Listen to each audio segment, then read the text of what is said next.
মুনমুনদি মানে পোলাও আর চিকেন কষা তো তোমরা খেয়েছো, এবার তাদের থেকে আমার কাছে 10 টাকা বেশি, কিন্তু আমি পুরো গ্যারেন্টি দিয়ে বলছি তোমরা যদি আমার এখানে পোলাও আর চিকেন কষাটা ট্রাই করো, তোমরা ওখানে টেস্ট ভুলে যাবে। বলছি যে আমাদের তাহলে আর বর্ধমানে যেতে লাগবে না? একদম না, তোমরা বালিতে আসবে।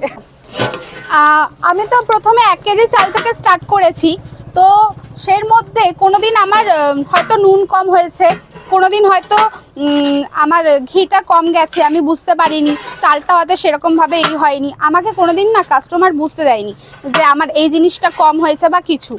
তো আমি প্রথম দিকে প্রচুর স্ট্রাগল করেছি দোকান ভাঙার পর, যেটা মেন স্ট্রাগল করেছি, ওখানে বসা নিয়ে প্রচুর অশান্তি, তারপরে সেগুলো হয়তো সেরকমভাবে প্রকাশ করিনি, কিন্তু এখন আমি বলছি যে ওই জায়গাটা হলে হয়তো আমার ভালো হতো, কিন্তু এখন যেখানে আছি সেখানেও ভালোই আছি, তো এইসবই আর কি। আচ্ছা, এটা কত টাকার কোয়ান্টিটি? এটা 40 টাকার। এটা 40 40 টাকার।